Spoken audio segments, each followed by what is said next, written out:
ਉਸਮਾਨ ਭਾਈ। ਵਾਲੇਕੁਮ ਸਲਾਮ। ਕੀ ਹਾਲ ਚਾਲ ਨੇ? ਠੀਕ ਹੋ? ਠੀਕ ਠਾਕ ਮਾਸ਼ਾਅੱਲਾ ਵਧੀਆ। ਅੱਜ ਕਿਵੇਂ ਖੇਤਾਂ ਦੀ ਸੈਰ ਕਰ ਰਹੇ ਹੋ? ਹਾਂਜੀ ਤੇ ਮਾਸ਼ਾਅੱਲਾ ਕਣਕ ਤੁਹਾਡੀ ਬਹੁਤ ਅੱਛੀ ਲੱਗੀ ਸਾਨੂੰ। ਤੇ ਕਿਹੜਾ ਬੀ ਕਿੱਥੋਂ ਮੰਗਾਇਆ ਜੀ? ਇਹ ਬੀ ਆ ਜੀ ਅੱਜ ਆ ਟੂਬਲ ਚਲਾਇਆ ਹੈ ਮਾੜਾ ਜਿਹਾ। ਹਾਂਜੀ ਇਹ ਬੀ ਜਿਹੜਾ ਆ ਨਾ ਇਹ ਜੋਰੋ ਚੋਂ ਮੰਗਾਇਆ ਜੀ। ਇਹ 60,000 ਦਾ ਕਿੱਲੇ ਦਾ ਬੀ ਆ ਜੀ। ਅੱਛਾ, ਇਹਦੀ ਔਸਤ ਤੇ ਕਿੰਨੀ ਔਸਤ ਹੈ ਜੀ?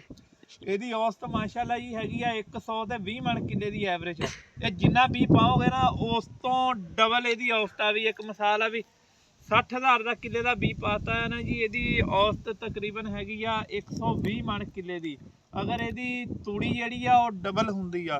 ਅਗਰ 120 ਮਣ ਕਿੱਲਾ ਕਣਕ ਦਾ ਨਾ 240 ਮਣ ਤੂੜੀ ਇਹਦੀ ਨਿਕਲਦੀ ਆ ਜੀ।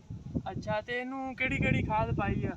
ਇਹਨੂੰ ਪਾਈ ਆ ਜੀ SOP ਤੇ DAP ਗਵਾਰਾ, ਤੇ ਇਹਦੇ ਵਿੱਚ ਪੋਟਾਸ਼ ਵੀ ਪਾਈ ਆ। ਬੋਤਲਾਂ ਇੱਥੇ ਪਈਆਂ ਸੀਗੀਆਂ, ਅੱਜ ਵੀ ਆ ਪਾਣੀ ਟੂਬਲ ਦਾ ਚਲਾਇਆ ਪਾ ਰਹੇ ਅੱਲਾ ਖੈਰ ਕਰੇ ਜੀ। ਪੋਟਾਸ਼ ਤੇ ਨਾਲ ਯੂਰੀਆ ਅੱਧੀ ਥੈਲੀ। ਤੇ ਇਹਦੀ ਕਾਸ਼ਤ ਕਦੋਂ ਕਰੋਗੇ ਜੀ?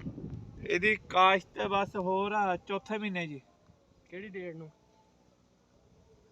ਚੌਥੇ ਨੇ ਜਾਂ ਕੋਈ ਬੰਦਾ ਰੱਖਿਆ? ਨਹੀਂ ਜੀ, ਉਹ ਬੰਦਾ ਦੇਖੋ ਜਿਵੇਂ ਕੁੱਤਾ ਸ਼ਿਕਾਰ ਚੋਂ ਕੱਢਿਆ ਹੁੰਦਾ, ਉਹ ਦੇਖੋ ਪਾਣੀ ਲਾਉਣ ਲਈ ਰੱਖਿਆ। ਦੇਖ ਭੱਜਿਆ, ਇਹਦੀ ਸਪੀਡ ਦਾ ਹੀ ਪੈਸੇ ਆ ਕੁੱਤੇ ਤਰ੍ਹਾਂ ਚੱਲਣ ਦੀ ਦੇ।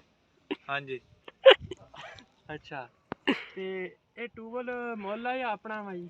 ਨਹੀਂ ਜੀ, ਇਹ ਟੂਬਲ ਹੈਗਾ ਲਾਈ ਦਾ, ਇਹਦਾ 1000 ਰੁਪਈਆ ਘੰਟਾ ਦੇਈਦਾ। ਅੱਛਾ, ਟੋਟਲ ਖਰਚਾ ਕਿੰਨਾ ਇੱਕ ਕਿੱਲੇ ਤੇ? ਟੋਟਲ ਇਹਦਾ ਤਕਰੀਬਨ 60,000 ਦਾ ਬੀ ਆ। ਇੱਕ DAP ਦੀ ਬੋਰੀ ਆ 15,000 ਦੀ, 10,000 8-9,000 ਦੀ ਹੈਗੀ ਆ 23 ਦੀ। ਫਿਰ ਗਵਾਰਾ ਤੇ ਯੂਰੀਆ ਕਰ ਕਰਾ ਕੇ ਤਕਰੀਬਨ ਇੱਕ ਕਿੱਲੇ ਕਣਕ ਦੇ ਤੇ 1,40,000 ਖਰਚਾ ਆ ਜਾਂਦਾ ਬਹਾਈ ਸਮੇਤ। ਕਿੱਲਾ 5,000 ਰੂਟਾ ਵਾਟਰ ਦਾ, ਕੋਈ 4,000।